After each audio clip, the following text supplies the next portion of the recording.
started in about 30 seconds. Here we go. Byron's countdown. 23. How are you? 16, 15, 14, 12, 11. Do what? I did. 1. Yes, thank you, Monica. 7, 6, 5. I'm tempted to interrupt your countdown and just to see what you'll do. It's time. Are we live? All right, super. I would now like to call to order the May 4th, 2022 meeting of the State Board of Education. And before we do roll call, I'm not sure if my mic is live. I have a really loud voice, so I know the audience can hear. I'm just not sure if at home can hear. It doesn't sound like the mic. Test, test. Oh. It's working. Now we're good. Now we're good. Chad, roll call, please. Mr. Bess. Present. Ms. DeLosa. Here. Mr. Durham. Present. Dr. Ernest. Here. Mr. Gastineau. Here. Ms. Hamill. Here. Thank you. Welcome. Mr. Mapes. Here. Ms. Moat. Ms. Rentschler. Mr. Watts. Here. Dr. Jenner. Here. Thank you. We have a quorum. Let's please stand for the Pledge of Allegiance.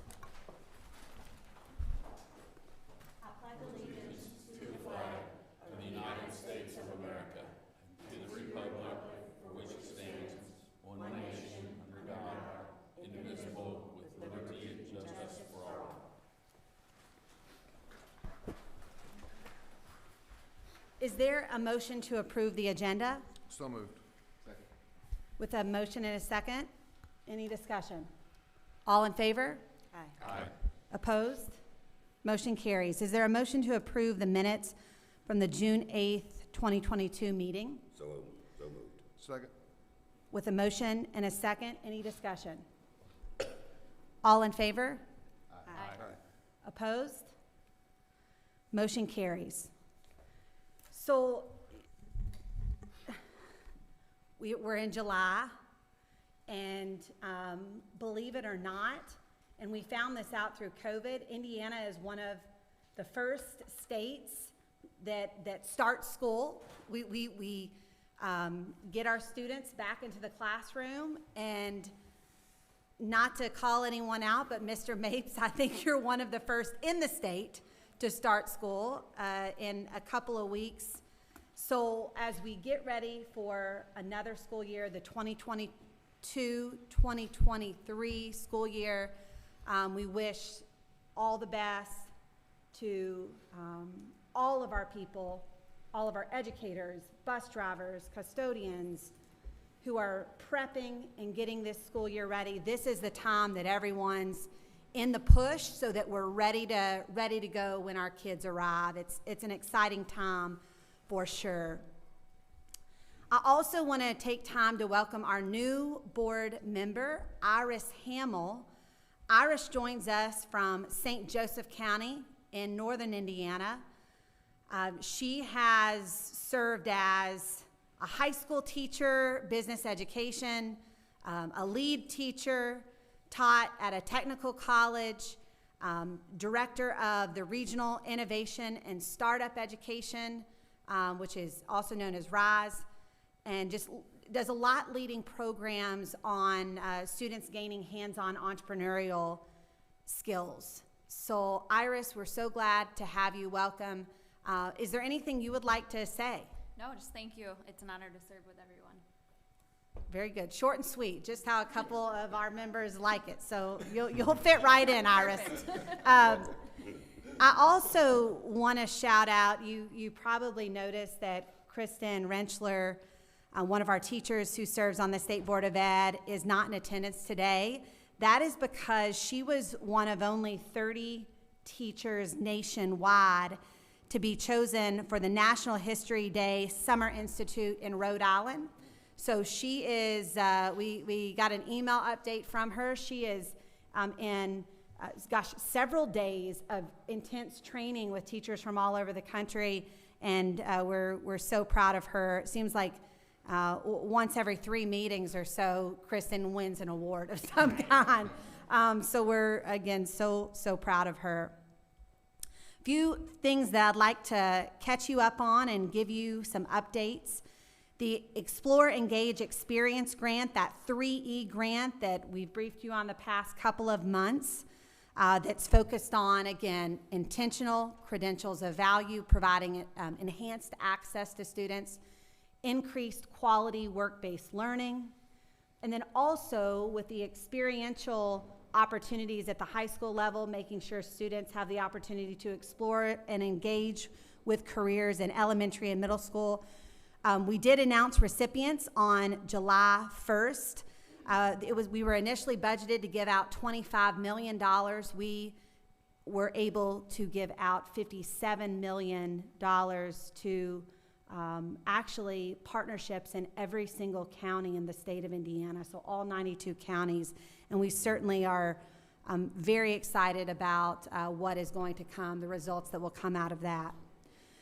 Secondly, I'd like to give a licensing update. I pointed out our licensing team, who is always dedicated attendees from the Department of Ed. Risa is back there, and this is no doubt very, very busy season for Risa. How many thousands of licenses have you processed, ballpark? I didn't tell you that. This is the warning for everyone in the crowd that I may call you out. So, Risa, approximately how many in the past month or so? Probably 10,000. 10,000. I mean, and I wanted her to say that number. I know it startled you because I put you on the spot, but it's incredible how many licenses that we process, and really appreciate the team back there.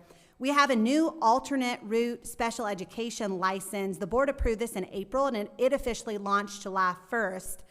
That I want to make everyone aware of. This license allows teachers previously working under an emergency permit to continue serving in Indiana classrooms while completing a professional educator license program in special education, or in addition to their existing license. So again, we'll have more out there, but with it being crunch time and staffing, and our local teams are working so hard to make sure our buildings are staffed and ready to go, I did want to bring that up to the board. We also have the Attract, Prepare, Retain grant. We mentioned that last month as well, after Rebecca Estes shared the data on the longitudinal data on our educator pipeline. That grant was launched. Right now we have $5 million budgeted, and we're just looking for innovative ideas, whether that's career ladders, whether it's grow your own program expansion. I mean, a lot of different opportunities there. We also, just yesterday, if you follow social media, may have seen that Get Your Teach On. Have you all heard of Get Your Teach On? Pat has? Yes. Scott? Okay, a few. So Get Your Teach On for educators is, I mean, it is a super empowering convening. And Get Your Teach On works, has host conference nationwide, typically in big cities. We heard from Indiana's teachers and school corporations, we pay for a lot of teachers to go to Get Your Teach On, so we decided to develop a partnership with them in Indiana. So their focus is reading and STEM, and also just empowering our educator profession as we head back to the classroom. So we have 4 locations over the next 2 weeks. Yesterday we were in Muncie, and we'll also have in September Get Your Lead On, which is also, again, Hope and Wade King lead that as well, and educational leaders from across the country come in and just really focus on what we can how we can continue to improve what we're doing in our schools. Also this week, we launched, I had to take a deep breath. I mean, it's been a kind of a hop in July for all of us. This week, we also launched our literacy and STEM instructional coaching initiative. So if you remember, we identified some of our schools who might need the support the most, and then also opened it up to all. Year one, we have about 70 schools who will be partnering with us to have instructional coaches working with our educators every day, progress monitoring, to make sure we're making those improvements. But I think that is really important to share, because as today, Dr. Flores, our Chief Academic Officer, gets into our iLearn data, something that I'd like for all of us to keep in the back of our heads, and I know as a board we've talked about quite a bit, is if a child can't read by the end of 3rd grade, we will continue to have the discussions that we're going to have for years and years and years and years, like we're going to have today and like we've been having. Looking back at the 2018-19 data, pre-COVID, 2018-19 data, our Black and Hispanic students were still around 20 to 25 percentage points below the overall state average when it comes to proficiency in reading. So we have to, and we must continue at the state level and at the local level to triple down on making sure all kids can read. It is absolutely essential and imperative. In August, we're going to be releasing to the state our iRead 3 data. That's because we have the summer window through June, so that release will come in August. And then we'll also talk about more, some additional supports to schools that we'll be implementing as well. On that note, how about we get going? How about we start this meeting or continue this meeting? Board comments today. Does anyone else have anything to add or say? Katie, I would just say that what you talked about earlier with all the things that teachers are doing during the summer. The extra dollars that we have from ESSER has allowed Perry Township to have retreats for every building. Things we couldn't afford to do to pay teachers. Pull your mic up so we can make sure that at home they're hearing you too. ESSER dollars have allowed us to have retreats, pay our teachers to attend professional development opportunities during the summertime, and plan to address the needs that we have from what we're going to see on assessment. And I'm not the only one who's doing that. A lot of school districts throughout the state are doing that. But a use of the ESSER dollars to make certain that we're continuing to try to get better to close those gaps of literacy is being done all across the state, and teachers giving their time and efforts to make certain that happens. I just think we should note that. Absolutely. Absolutely. Thank you, Pat. Katie, Yes. you know, I wasn't going to say this, but then you kind of brought some things up related to it. But I got 2 calls this week from teachers. I was telling BJ and Pat this, but I think we should say it publicly because it's positive, and we don't always get the positive.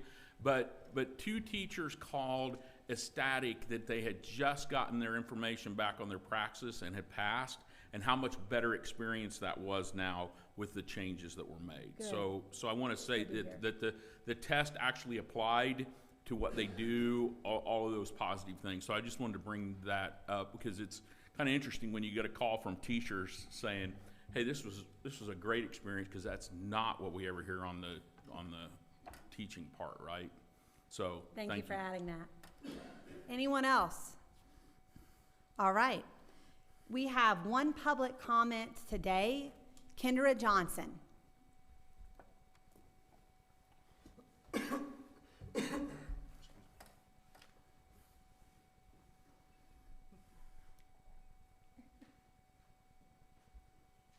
Good morning. Good morning. To each and every one of you, I'm having a wardrobe malfunction. Well, as you said, July is here, and pretty soon we'll halfway be over, and school will be starting. You mentioned about professional development for teachers. Well, as always, my concern is professional development for parents. What should parents be doing to get their children ready for school? Well, one thing they need to do is make sure that all the immunizations are done. During my tenure in education in Gary, I saw many times that many parents had not gotten the proper immunizations, nor knew what proper ones they needed, which took away from their children school days and the education that they needed because they were fighting and trying to find a way and information to get the immunizations. What else should parents be doing? Taking advantage of many of the back-to-school festivals that are going on in the city and finding out where they are so that they can receive school supplies, especially if they cannot afford them, because as we've seen, prices have gone up on everything. And these festivals are extremely important to help provide some of the needs that the students are going to, the supplies that they're going to need during the school year.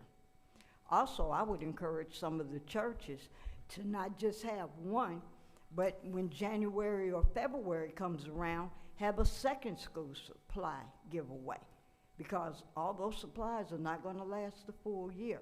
And it would also give them a chance to see the students that are being taught in their community and possibly even encourage some of those families to become involved with the activities going on in the church's programs. And lastly, as I always encourage parents, get a schedule and find out who the teacher of your child is, who the administration is, and try to schedule an appointment to meet with them. This is your child we're talking about. Finding out who these individuals are will give you an insight on how you can help them and help your child get the education that they need. As I said, these were some of the things I covered when I did my Title I workshops with parents. As I called it, Parental Involvement 101. And then I also had an advanced one where I showed parents how to meet with legislators, how to talk with city officials so that they can get involved, because education is the key to helping beat poverty. And if a child does not have the proper education, whether it's academic, whether it's life skills, whether it's social interactions, then the child already has a strike against them. So, as I said, I encourage parents, community, and the school environment to get together and partner and become the village to help educate the child. Thank you.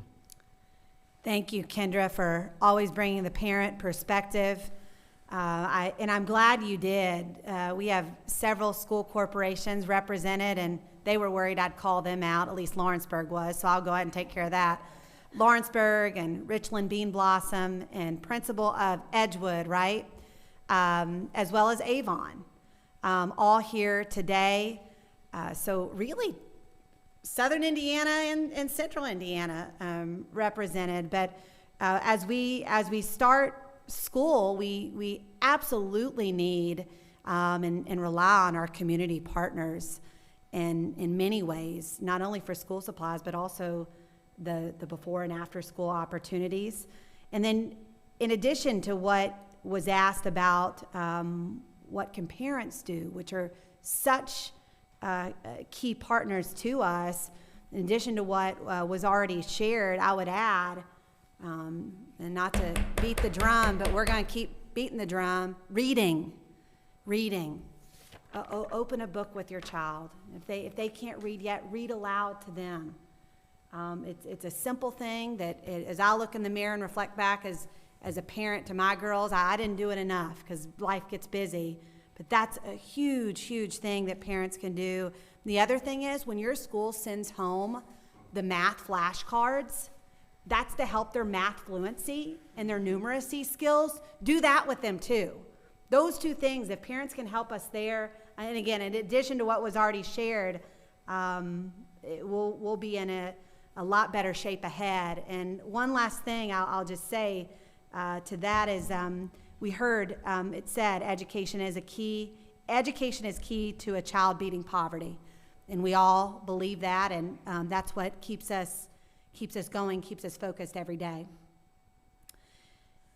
Is there a motion to approve the consent agenda? So moved. We have a motion and a second. Any discussion? The motion and a second, no discussion. All in favor? Aye. Opposed?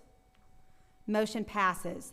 So one of the things I will call out that was on the consent agenda, which is not that our school corporations wanted to, I'm sure that you wanted to be a part of the State Board of Ed meeting today, but each of you that I mentioned applied for a 1003 waiver in order to get increased flexibility to serve students. So thank you for doing that, and now we're on to improving those outcomes for kids. So thank you. All right, we will now move on to discussion, and I'll invite Dr. Charity Flores, our Chief Academic Officer for the department, to come up. And as Charity comes up and the presentation gets queued up, we absolutely today are going to see some successes, for sure, and we're also going to see some continuous opportunities that for improvement, some continuous ways that we can really support our students. And so a huge thank you to all the educators, community partners, parents, and others who have helped with some of the increases that we're about to see in some of our areas. On that note, Dr. Flores. Good morning. I will have quite a few slides to share with you this morning. So I ask you to have some patience as we try to build some foundational pieces prior to sharing some of our recovery efforts. In terms of level setting on our agenda for this portion today, we're going to touch first on our participation for our statewide assessments, just because that allows us to have some perspective with the results. We'll also spend some time specifically looking at the 2022 iLearn results as well, but I will go relatively quickly through those because I want to spend the bulk of our conversation today really focused on the academic impact and recovery. And then we'll touch lastly on our ongoing supports and next steps. So first, related to participation, and I'll do a lot of references today characterizing last year and this year just so that we can continue to compare and contrast. But this year specifically, I would like to draw your attention to that last row for iLearn. We had very high participation rates for the state of Indiana, 98 and 99% across the board. Between last year and this year, having such high participation rates, this allows us to really dig in and better understand our student population's potential strengths and deficiencies. And many other states are not in the same position that we are in terms of having access to this data. So in terms of our participation rates, Indiana has continued to have very strong participation. For our special education students, that fourth bullet highlights that our IM assessment, which is specifically for our students that have significant cognitive disabilities, even that area of participation grew substantially this year. When we were coming out of the pandemic, those students were not able to attend school always to the same degree, and so we were pleased to see that increase so that we can better support that student population as well.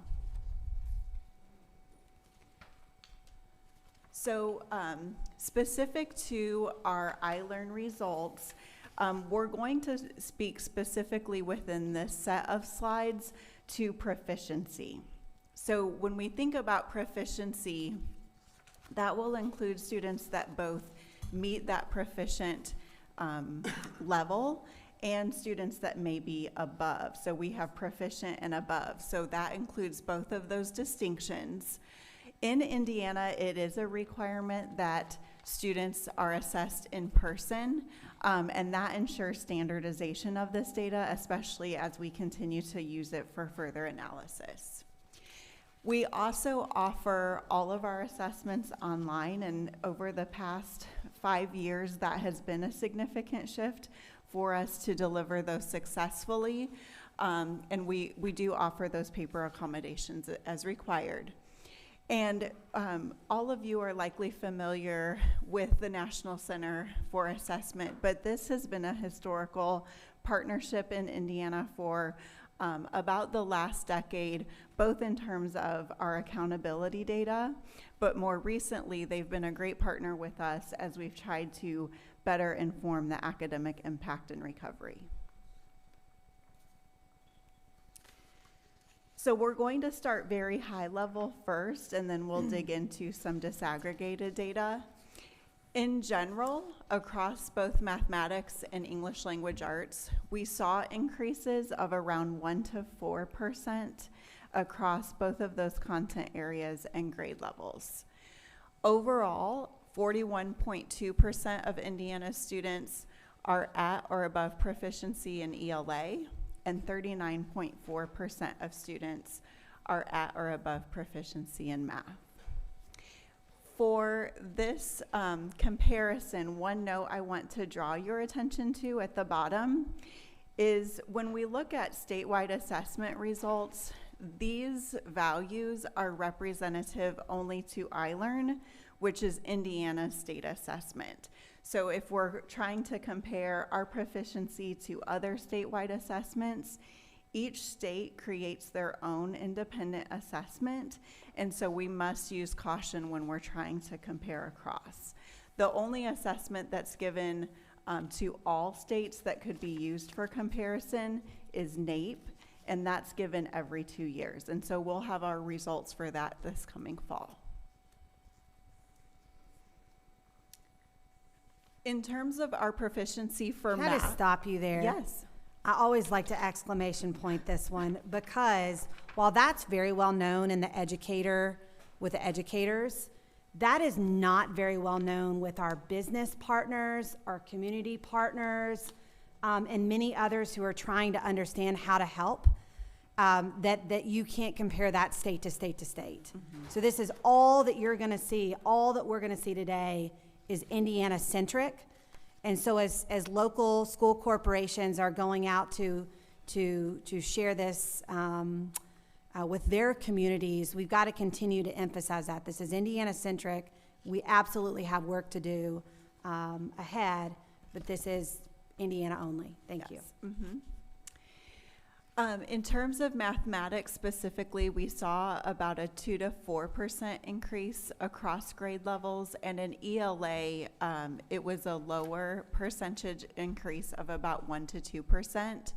That second row of information also highlights that we are making some growth between proficiency levels, again, as students are moving from just that proficiency threshold into above as well. So our first chart that I'd like to walk through with you specific to the 2022 iLearn results is an overall summary by grade. And there's 4 bars of information that are presented for each grade, and I'm going to speak to the yellow bars first. So the 2 yellow bars are representative of the English language arts performance. The first one is comparing the 2021 ELA performance, and the second one is our 2022 ELA performance. As we noted, we saw slight increases as we go across those grade levels. We had 2 areas where that did not occur, specifically in grades 6 and 8. In assessment, as we review data, it is common to see some slight dips at grade 6 as students transition to that middle school content. So that may be a small explanation for what we're observing there, but wanted to note that specifically. Then let's talk about the blue bars. So we also have the mathematics content represented. The first bar for the blue indication is specifically the 2021 math data. And then the second blue bar is the 2022 math data. In these comparisons, you will see a slightly larger increase than we observed in ELA. And we will speak a little bit more about mathematics as we continue to move through the presentation because there are some additional complexities as we reflect on both last year and this year's performance. I'll also go into some of our disaggregated charts as well, just to show some of those performance levels between 2021 and 2022. This ethnicity chart is set up similarly to the one that I just displayed in terms of English language arts and mathematics. Again, the overall percentages are more or less aligning to those patterns of increase, but we are starting to identify very clearly some of our student populations that are not attaining the same levels of success. Can I point of privilege a little bit? And again, this isn't the meeting to have the discussion. And I talked a little bit yesterday. Can you lean in, Scott? Yeah, this isn't the meeting probably to have the discussion, but this data just jumps, right? And I think to Dr. Jenner's point earlier, and I had email exchange yesterday, like, we have to address that. When you look at the performance level of our black students, performance level of our Hispanic students, compared to where our white students are, like, and this isn't like, this is a surprise, it's part of the pandemic, this has been systemic. And so I think my challenge to us as a board and to the department, along with the Commission for Higher Ed, is we've got to come together and we got to solve that. You know, if we look at our demographics as a state, our 2020 census showed what's going to happen by 2030, and that's going to be the majority. And if we don't solve that and start working on that now, we have no shot. I mean, when we talk about the Commission for Higher Ed's data about students, you know, the number of students going post-secondary is dropping off. If we don't solve this in that 3rd grade, 4th grade, 5th grade, we have no shot at improving those numbers. And so I just kind of a call to action, like, again, this report is awesome, and I think showing the results is great, and this isn't the point of the discussion, but I want to footnote this and say we've got to come back around to this and have a serious talk about how do we solve that, because it's not a lack of really highly qualified educators, not a lack of potential, it is systemic. And how do we solve that and make those changes? So anyway, I just want to put that out there and note it, because I couldn't, when I was looking at this chart yesterday, I could not leave it. And I just wanted to bring that up. So thanks. And I'm glad that you provided that exclamation point. When I got pretty passionate in my earlier comments, of course, I've had, 5 days to review this data and really sleep on it, think on it, which was my cry to urgency, right? Like we have to get after this. And again, this is not something that we just started talking about or that COVID caused. I reviewed this morning 2018 iRead data, and again, 2018, pre-COVID, we were still 20 to 25 percentage points different with our Black and Hispanic students, or different, lower pass rates. So the urgency is there, and I appreciate you adding that exclamation point, Scott.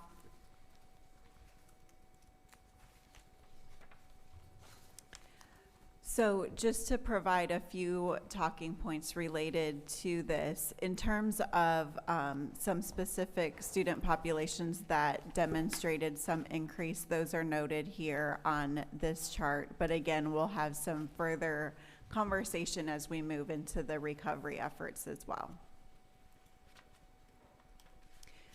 I also have some disaggregated information that is typically shared with the board each year around some of our other ways that we characterize this data. So this chart outlines the performance related to socioeconomic status. We saw slight increases in English language arts and slightly larger ones in mathematics. Again, that aligns to the overall trend in overall proficiency. This next chart highlights special education status and their rates of performance. Again, this aligns similarly to the overall increase, but you will see the discrepancy in terms of their overall performance as well.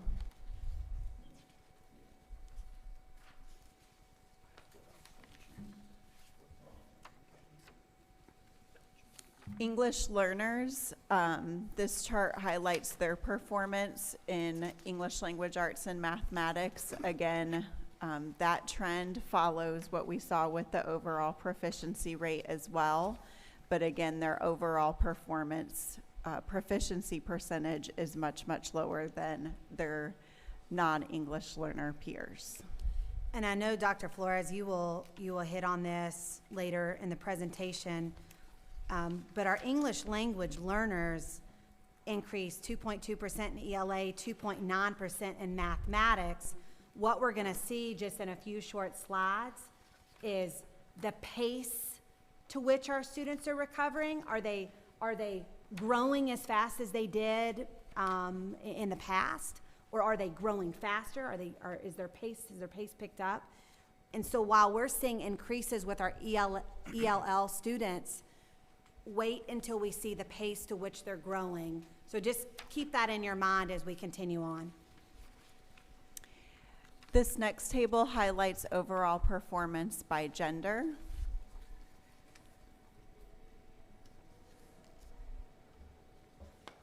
Again, slight increases in English language arts and slightly more so in math. And now we're going to transition to the impact and recovery. With the slides that I will share next, we're going to spend some time really establishing a foundation for the terminology that we're using here, just prior to reviewing the charts together to make sure that the correct interpretations are understood. So first, we're going to rewind a little bit and talk through how we got to this specific point in time with this level of analysis. So in 2021, the department was charged to conduct a study related to the COVID-19 impact, both for the 2021 school year and then subsequently for the 21-22 school year. Our intent is to continue to conduct this level of analysis. Last year, it was indicated that this was likely going to at least take 3 to 5 years to fully recover to pre-pandemic performance. So this is really just the second year of that duration of time. We also received substantial funding federally, both at the state level and locally. And so our intent was to utilize this information as well to best inform those areas where additional support may be needed. So we contracted with the National Center for Assessment to conduct this research.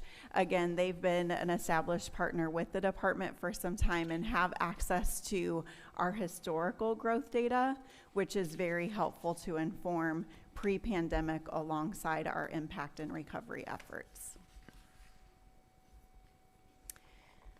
So currently, we've conducted 2 phases of work. Last year, it was considered to be phase 1.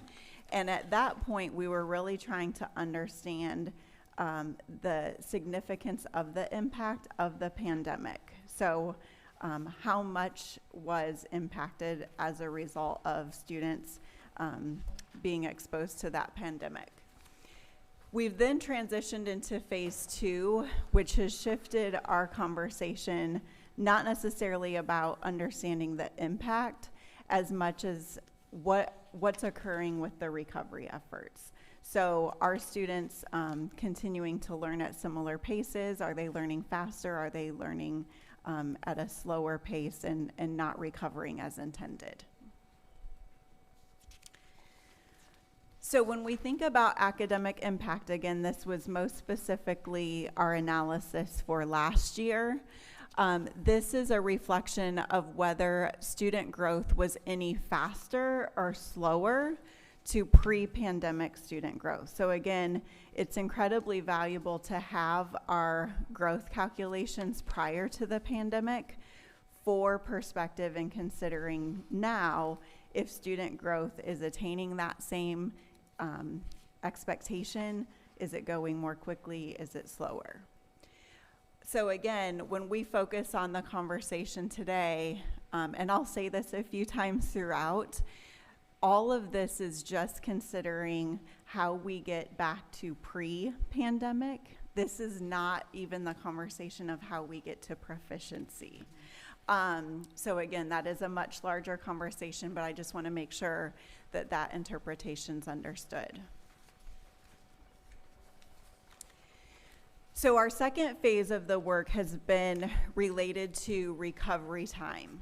So when we talk through recovery, we're trying to understand where students or student populations would be in relationship to those normal, quote, normal learning conditions prior to the pandemic. And as we work through the slides, there may be some surprises for you in how we're characterizing normal, because to some degree, what normal was prior to the pandemic may not truly be what we expect as well.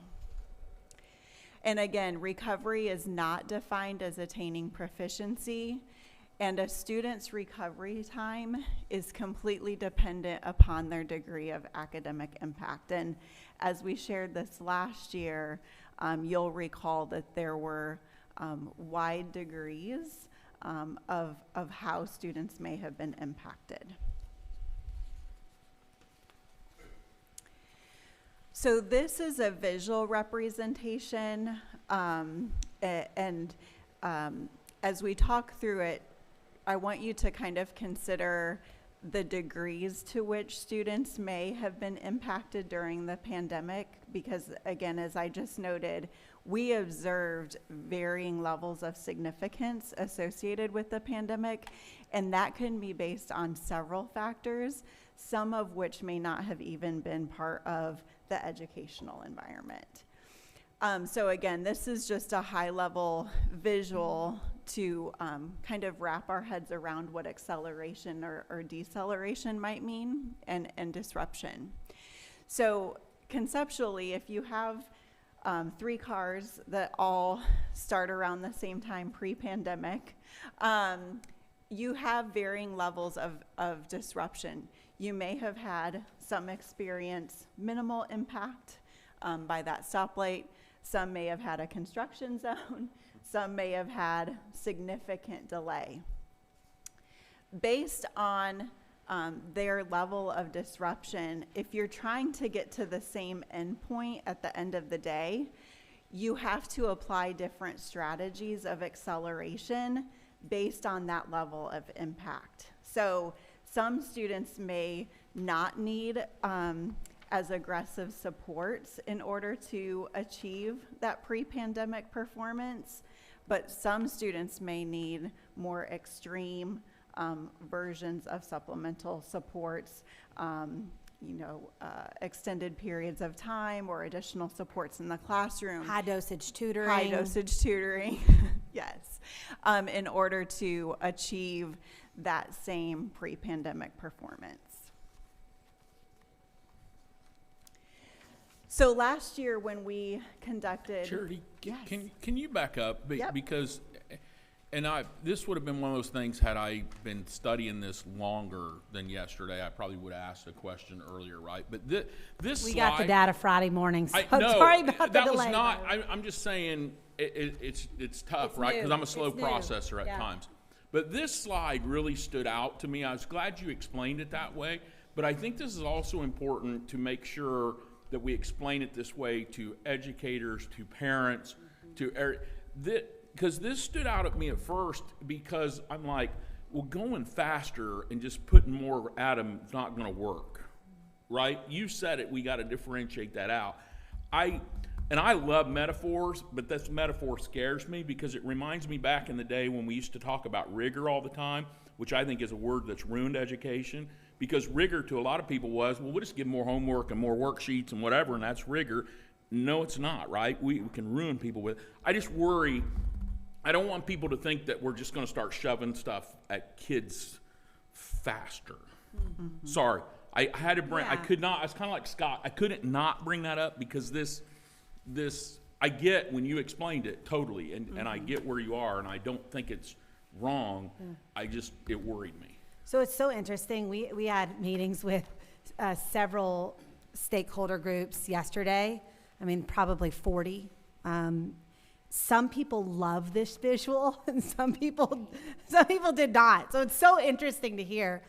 But if you think about, and I added in the high dosage tutoring. Mm-hmm. That was a question that was asked specifically yesterday, actually, by someone here in the Indianapolis community at the mayor's office. Actually asked this, and I think it's a good point, because when I think about a major snow delay, or translate that to when we look at our EL student data here in just a few minutes, they're probably going to need some high dosage tutoring, them in addition to many others, some high dosage tutoring that's not more stuff, but it's getting to breaking down the skills they're struggling with. You know, if it's reading, you know, are they struggling with phonemic awareness? Again, if it's math, are they struggling with fluency? You know, what is, and how can, in a smaller setting, we really focus on that child. So I think when I see this visual, that's where my mind goes. But your point well taken. Yeah. And this visual. See, I has saw had a lot of driving feedback. faster on icy roads, which is not what I want people to do. Right? Like on 465 that people do, right? Yeah. So to reflect on phase one and orient our understanding to how we're going to look at phase two. Last year, we were trying to understand which specific student populations were impacted, what content areas, and so all of our analysis to date has been reviewing English language arts and mathematics performance and how much. So to what degree were students impacted? So that this is always a forward-looking conversation. How are we providing those evidence-based supports to continue to support students?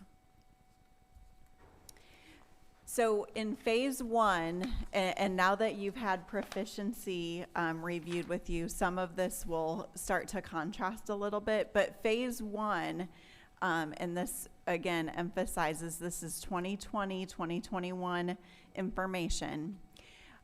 We saw the greatest academic impact last year in mathematics.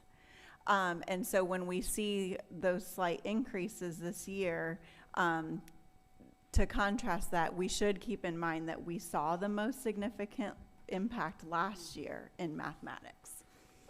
And our English language arts was moderate to significant. We also saw impact across all student populations. However, that was varied by some of our specific student populations. And this last point, we said this last year, we still need to emphasize this today. In order to really push recovery forward, we need to consider unprecedented levels of support for students. So we knew last year it was 3 to 5 years. We're in the second year of that. But based on some of the data that we'll share today, we still need unprecedented levels of support for students. And again, this is our keys that were used to analyze the information last year.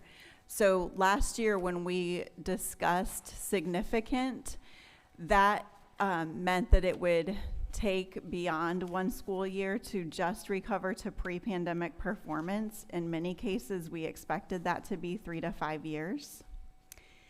Moderate was recovery time of up to 1 year, but that was with the expectation of supplemental support. So if it was just returning back to normal, that was not the recovery that we needed to have for those defined as moderate. And then we had a third category that was described as minor to no. We saw very few students with that designation last year. Sir, did this breakout align with how long students were not in-person instruction? Do you know that? That wasn't related to how these categories were established. Okay. So we're saying there wasn't an alignment, or we didn't look at that? We did some analysis related to in-person versus virtual instruction, but that was not part of this release of analysis. Thanks. So phase 2 is going to consider 3 new categories today. The first is recovering. Recovering is going to represent those students that are accelerating beyond or at a pace that's beyond what we would determine to be normal growth. So they are recovering at a faster rate and seeing success. Stabilizing are those students that are merely recovering at what we would deem to be normal growth, but they are stabilizing. And then the third category are those students that are not growing at that normal anticipated rate and are continuing to decline.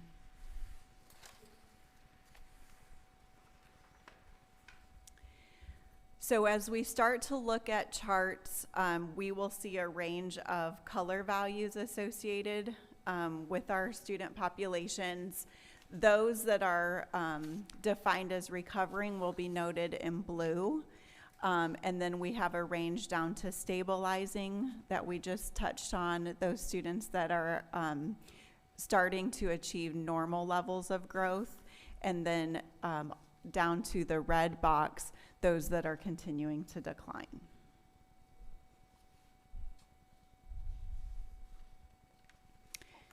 So I'll start with a generalized statement before we dig into some of the nuances associated with this data. In general, Indiana students have stabilized and are starting to see normal rates of growth.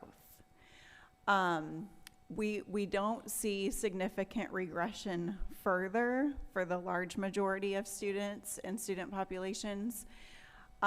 However, we are not seeing the levels of acceleration that are really needed to recover back to pre-pandemic performance. And again, we are seeing those higher rates of math and English language arts, but related back to proficiency, last year math was the most impacted. So we'll start very high level with our charts and then go through some of our disaggregated information. So this first chart is highlighting our overall recovery efforts by grade and content area. So you will see in math that shows a picture of recovery and some stabilization. Again, that was an area where we saw the proficiency rates also increase. And then in English language arts, those rates of recovery were not as fast as math. And then when we saw that dip in overall proficiency, that also aligns here in our grade 6 with stabilizing and declining. The one thing that I want to emphasize again is when we looked at proficiency, it was just related to those students that crossed over that threshold between did not pass and passing. This data is representative of the growth for all students along the continuum and not just that small population that moved across the threshold. So I do want to make sure that that's known, that this gives us much more insight into the entire student population. When we look at ethnicity, we'll have two tables here. The first is representing English language arts performance.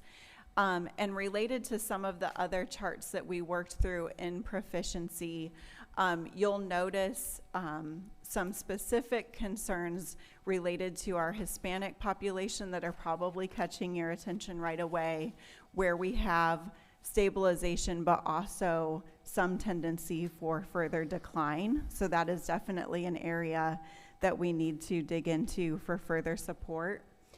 For our Black students, this is noted as stabilizing, and again, this is an area where I would want to do some further analysis to better understand the rates of learning pre-pandemic compared to now, just to ensure as that proficiency level was lower, are there some supports that are still needed based on what they may have been receiving pre-pandemic as well.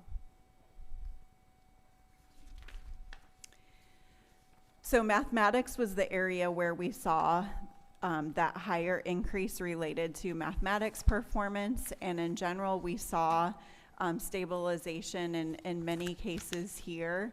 I will note in grade 6 where we saw that slight dip for ELA, that was an area where we saw some declines in growth as well, which may be related to that transition, but definitely an area that we need to better understand and further support students to ensure that they're accelerating as intended.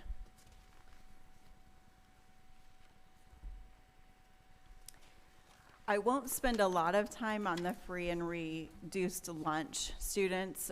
In general, this analysis shows us that they are stabilizing, but again, we would want to see acceleration here.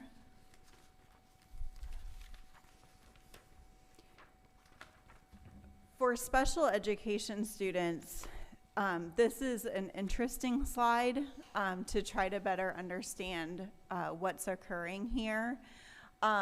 In math, this demonstrates that in our early grades, we do see some level of recovery, which is good to see, and some stabilizing and recovery. However, that is pretty starkly contrasted with what we're observing in English language arts. So this would be an area where we would want to better understand the levels of support that are being provided to students in English language arts, because we would want those declining notations to really be at least stabilizing.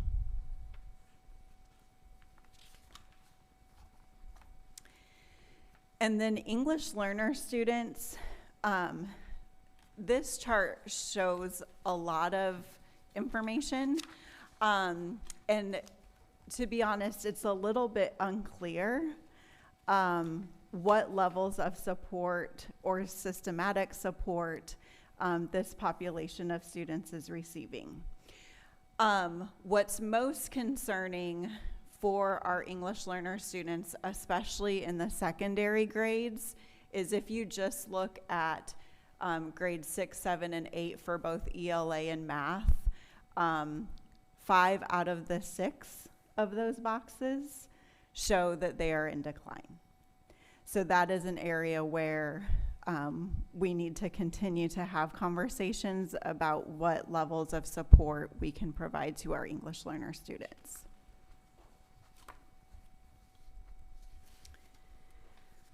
The next charts will highlight our overall gender performance. In general here, you will see stabilization.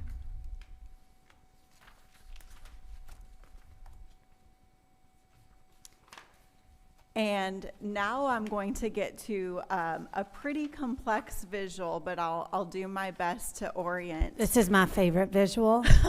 By the way, this slide and the next slide. I hope you all like it too. Go ahead, Dr. So again, this has our graphic at the top just to make sure everyone interprets it and uses this appropriately. This first table is our 2020 and 2021 data from last year. And again, this is when we were characterizing the level of significance associated with the impact. The key that you should use for your interpretation is in the upper left-hand corner. So the level of severity, the most severe is all the way to the left of that continuum where you have the purple and dark red indications. The level of impact, if it was not severe, is the right-hand side of the continuum where it's blue.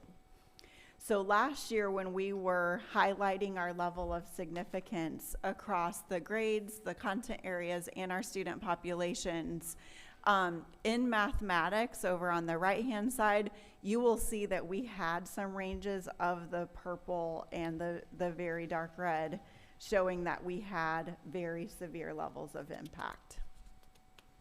In ELA, it was not as significant, but we still had some specific student populations. If you look at special education and English learner, again, you'll note there that those were higher last year as well.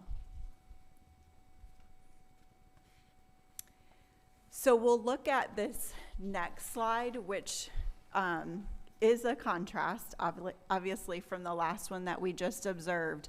The same key in that upper left-hand side of the slide still holds true. So as we move across that continuum, when we see more green, that shows levels of recovery. So we would want to see, again, blue showing very strong acceleration. But anytime we're seeing the green hue, that does indicate some level of acceleration or growth beyond that normal school environment. I will note, however, you will observe that there are some of those boxes that still have red and are reflective of some of those student populations that we just reviewed together in terms of their stabilization or decline.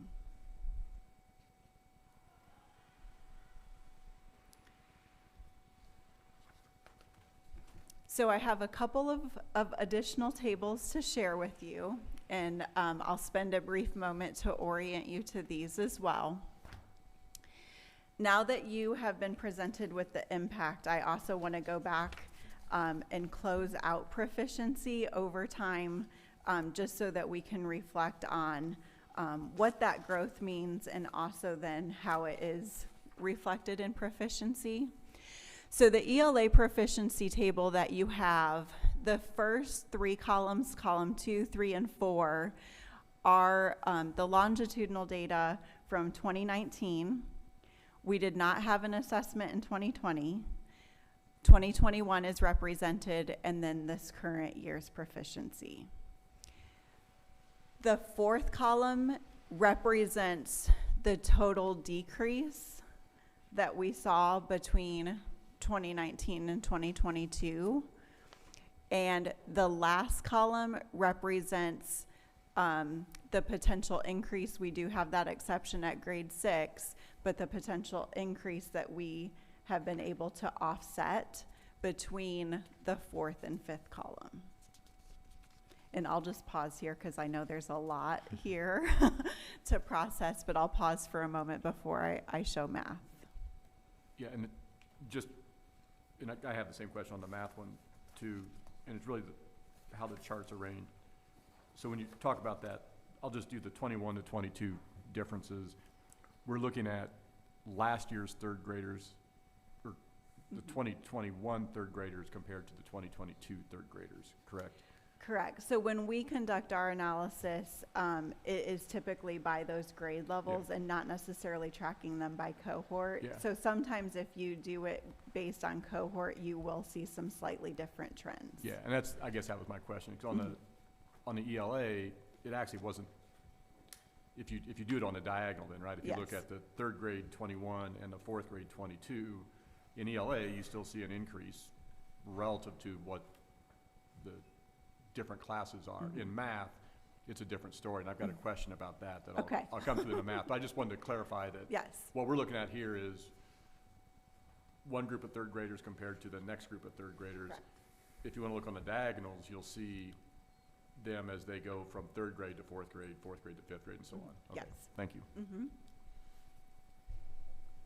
Okay, so now we'll go ahead and transition to math proficiency. The chart is organized in the same way as ELA.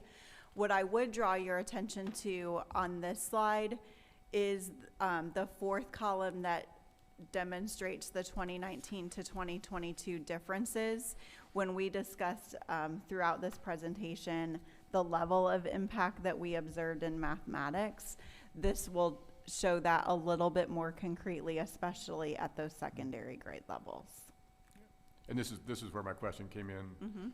Because on the one hand, that 21 to 22 difference looks really, really good, right? You're seeing, this year's third graders did better than last year's third graders, and it's consistent all the way through. If you look on the diagonals, every single group dropped in proficiency.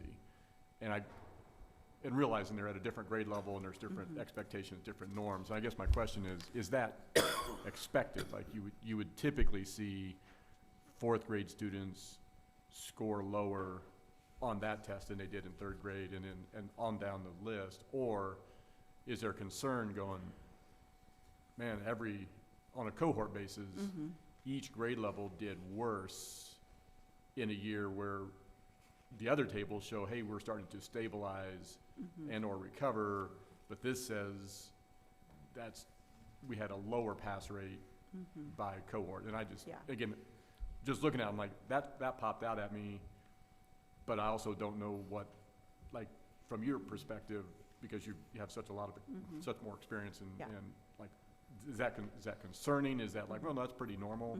What's your thoughts? So when the cut scores were established specifically in math, we did see a trend that they decreased over time based on the grade level content, because in mathematics specifically, as you transition into algebra and functions, and the more abstract nature of mathematics, we do see a decline in performance.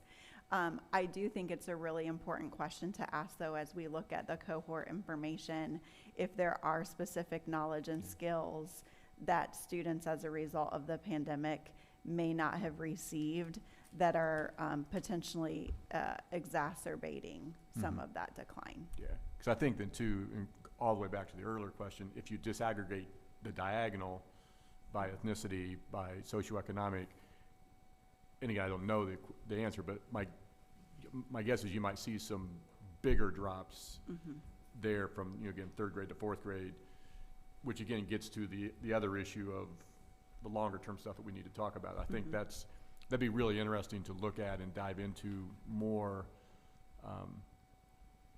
But yeah, I just appreciate the context. That's helpful.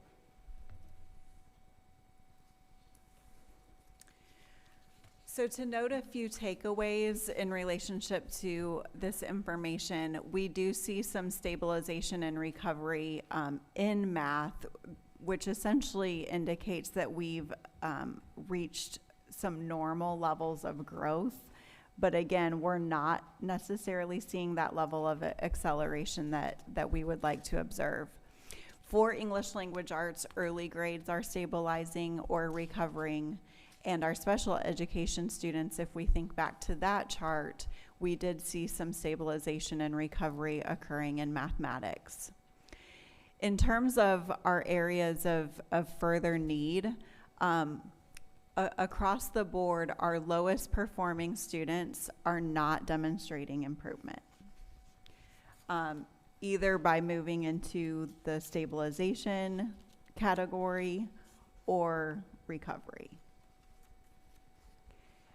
And then specific to our English learner students, And again, that chart had a lot of information that was displayed, but our English learner students have demonstrated very low levels of recovery, specifically in ELA and most specifically in middle grades.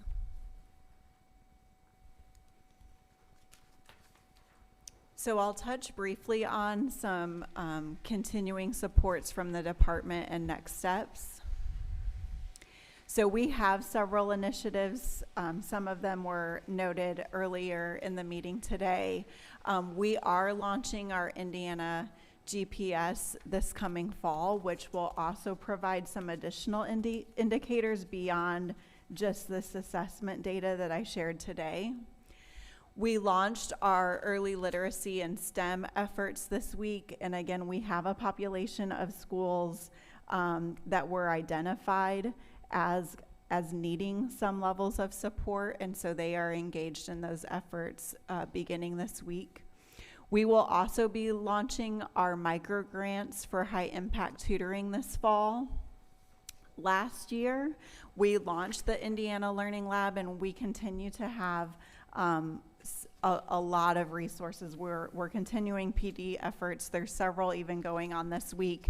And currently we have over 22,000 Indiana educators that are engaging in the Learning Lab. And they can earn their free PGPs in that system. We have the Student Learning Recovery Grant Program.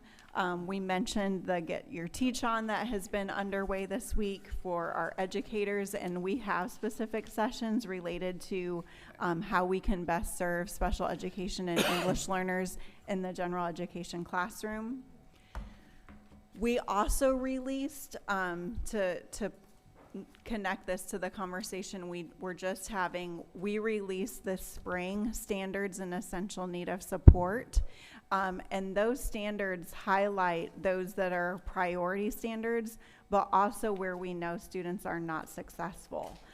So that can be a great springboard as we initiate the 2022-23 school year in terms of some areas of focus. We also partnered with schoolhouse.world as another tutoring opportunity. We've established our Office of School Efficiency to best inform how some of those ESSER dollars are being spent and can correlate that to some ways that is finding success. And then we're also establishing some very important conversations soon to really look at student outcomes. So that conversation is kicking off within the next few weeks, the Student Outcomes Collaborative, and then that will transition into some specific steps and some working groups where we're really going to be digging into some strategies to support Black and Hispanic students in relationship to some of the data that we've reviewed today. So thank you. Dr. Flores, thank you for that very thorough presentation. I'll now open it up if any other board members have additional comments or questions. I do, sorry. Scott again. Yeah. Your word limit's about up, Scott. Yeah, it is. No, I'm kidding. I'm kidding. I'm fully It's cognizant of usually that. me. I'm totally teasing. I don't know Take very- as long as you want. This is I don't important. know very many more words, so. I'm kidding. So a couple things. One is, as a high school person, like, this scares the crap out of me, is seeing what that impact's gonna be as this folds forward, right? As students are skill deficient and or at best stabilizing, which is good, but not seeing a recovery. And so each year the skill deficiency, the gap grows, right? Mm-hmm. And again, across all student classifications. So there's that we have to be really cognizant of. And it's, at the high school level, it's hard because we don't test until really the 11th grade. And so we're all gonna be going, well, man, I hope they do okay. So there's that. The other thing that scares me is that, as I was, and again, your presentation was really, really well done. The groups we didn't talk about in here are those first or those second graders now who've spent almost all of their school career in the pandemic world. And I don't know that we know, but I don't know that we officially know by test scores and things like that, like where they are. And so my fear is a little bit next year is like those third grade scores fall off the table because you had kids that weren't in school in kindergarten and first grade. And I'm just really anxious about that and how we support those K1 and 2 teachers who are dealing with that now. I think that's, again, because the hard thing is we really don't know truly the range of the impact on that. Sure. And I think that's a big deal. So I think, you know, we just kind of hold our breath and wait, but also, you know, some of the things you guys are doing on those next steps are really well done and really well thought out. And I think it's going to be helpful, but man, it's one of those things. I think everybody's collectively crossing their fingers and just going, I hope. Do you have any insights on? Well, I can speak to the K2 component a little bit. So when we, about a year ago, we were able to establish some data share agreements to where we also receive the formative assessment data.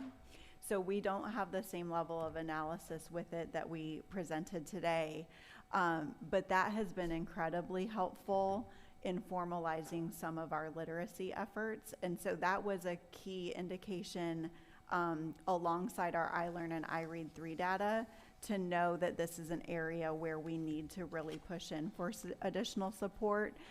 So that is a way that we've leveraged that information to inform some of our next steps. Yeah, there's no doubt we're going to have to triple down on early literacy. Yeah. And that's going to be absolutely critical for every school in the state to focus in, make sure your teachers, right, know how to teach science of reading, and make sure parents know how they can support. And then also we'll have a major announcement coming in August in this area as well. Okay. Yes. What, Charity, I was just curious because I really believe it could be a bullet point on here in terms of support. Excuse me, where are we on that, got choked up, on the standards reduction project? Yeah. So that is a multi-phased effort as well. So we're in phase 1.0 of that and have been collaborating with Jason's team. So we're conducting a research study right now to inform the skills and competencies and standards that align to post-secondary success. And then that, in the subsequent phases, will allow us to inform and reduce or potentially characterize the standards more thoughtfully. And so we have a roadmap built out for the next couple of years to fully implement that process, but the study is being conducted right now. Okay. Because that's a December. It is. Has to be done by. Yep. Okay. I have a quick question. Yeah. Great presentation, by the way. Thank Awesome information. So I was writing some notes down, and I had a question that I think is answered here, and I just want to clarify that. Okay. So my question was going to be, for those students who need the most help, have we had conversations specifically with those students on what it is that they need, or with parents of those students on what it is that they need to support their students? And so I think that is being answered here in the Student Outcomes Collaborative, where it says engaging families and communities. So I just want to clarify, are those conversations that are going to be had with students? You'd be surprised, as a former educator and math teacher, you'd be surprised. I would ask students, well, what exactly do you need? How exactly can I help you learn this concept? And you'd be surprised at what students will tell you when you just ask them that question. So is that happening here? Well, that will be part of that effort, is engaging our community partners and also how we manage family engagement. But the other piece that I would emphasize, and I didn't touch on it specifically in the presentation, but this level of data that we were looking at the aggregated level, schools will actually receive student-specific information next month that shows them their level of recovery for each and every student, that can inform those conversations that they're not only having as educators, but should be having with families as well. And I would add, like, there's a level of what we'll work on together, State Board of Ed, Department of Ed, the state level, but there's a major urgency that has to happen at the local level. We know from recent data that the Commission for Higher Ed just collected that the reality is parents, families, students, and this is not going to shock anyone in this room, but are less likely to listen to someone at the state level, me, or any of us, than someone they know and trust personally. So going back to, and I think we've said urgency multiple times, with urgency, when those reports come to schools, it's imperative for schools to intentionally meet with parents, and those parents, we have some parents who actively engage, as we all know. We appreciate that. We have some parents that we as schools have to find to share the wealth of information. But it's going to be imperative that our local school communities really partner so that the people who the parents trust are delivering this information. Will those reports go into the parent portal where they get their kids' scores as well, so they can see what their child needs? That's a great question. No, it goes to schools specifically. Can it go into the parent portal for the parents to see what the child needs? Let's find out. Let's see what we can find out. Okay. Good question. The one thing on the parent portal, do we know how many parents log into the parent portal? Like what percentage? And I feel like I'm in confession. I'm a parent and have not logged into the parent portal. Probably need to do that today. I do know how my children did on their iLearn, but I'm just wondering how we can better improve the percentage of parents logging in, right, and engaging in that. I think that's a conversation we'll need to have. I don't have access to Yeah. that information. Yeah. So something that we need to peel back, and it goes back to how parents can be great partners to us. Are we gonna share out with schools, because the most powerful thing to me is what Scott brought up. If you look diagonally, and again, thank you for this, there's a lot here. Yes. I did love the graph by Katie that went the red to started to show the green, but I don't wanna give a false hope that things are good now, because if you look diagonally, things are not good. If those students that were in third grade, that are now in sixth, I mean, we're 25 points off. Like that's, so I don't want us to lose a sense of urgency. Yep. Like, I'm in no way knocking I know what teachers are doing. It's it's great work, but I want to make sure that we keep that. So I think that the most powerful piece is that diagonal look at this is where the students were in 2019. This is where these same students are now. I think that's what people need to see. Yeah. And we have a group of team members across Jason's team and my team that are collaborating on, when we release this information next month, how that informs data analysis and what that should look like, how that connects to the standards and essential need of support. So it's really a package of how to best use this information and know how to process it going forward.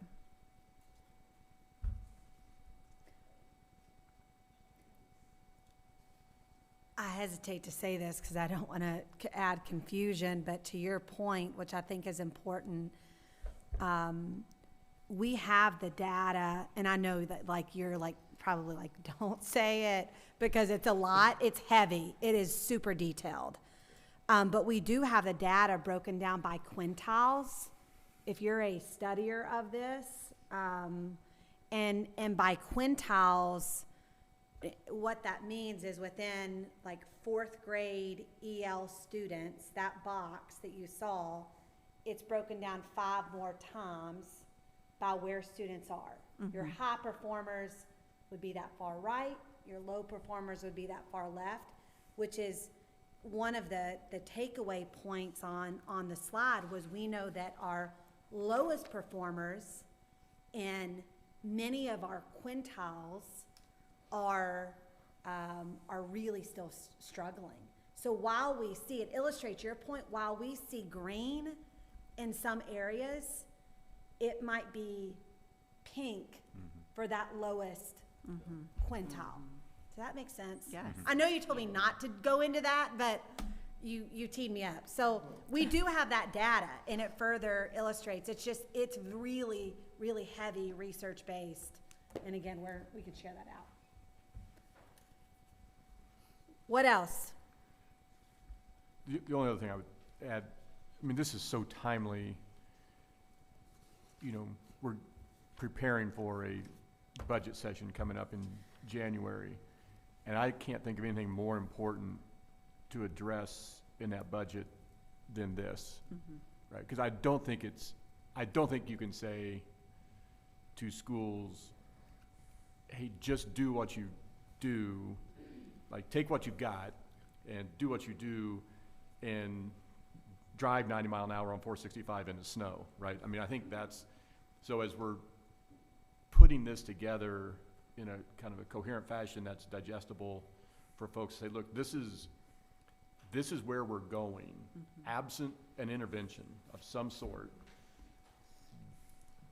We need to talk about this. And I think, I won't go into all the other things that we could do at a legislative session, but I can't think of anything more important than addressing this. And we do a biennium budget, you know, right now, again, we're in year 2 of that 3 to 5 year recovery. This budget could take us through year 4 of that, or 5. And I think that's, we've got to be thinking about that. And hopefully from a department standpoint, obviously Dr. Jenner with part of the governor's office now, I mean, that's, and us on the board should be able to help push that idea that now is the time. Like we've, you know, all the stuff at the state level and where we are financially, all those kinds of things come together. But this data says there should be a red light flashing in every chamber saying, don't lose sight of that. Like all these other things are going to happen, but do not lose sight of this when you come to that final budget package. We've got to address this as a state. So again, this is really, really timely, and I know there's a ton of work that went into this, both from you and your staff and our partners. But we've got to keep pushing this and banging the drum on it, because I don't want to see that red light go off and just get lost in just a normal budget allocation, and then we just tell schools, go get them. So thank you. And I think Byron's point earlier is important with that too, to sort of being timely as to what are those critical standards. Yeah. And let's make sure that when we build out a plan, that plan is built around this. Yeah. So I don't know that you can do what we're asking you to do yet until that part's done. Yeah. Good point.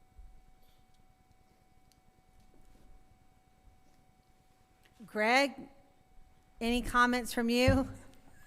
I'm just making you're on the full screen over there. Just making sure. I mean, your face is about what? 5 feet by 4 feet, 5 feet by 3 feet. Any thoughts from you? I will say I have a face made for radio. No. Horrifying that I'm on a big screen. No, I really appreciate all the comments and just to echo out, you know, the concerns of where we are going forward and what are the strategies that local school boards and administrators are going to put forward to get our students where they need to be. Well stated. On that note, do we have a motion to adjourn? So moved. Second. Aye. All in favor? Aye. All right, we're adjourned.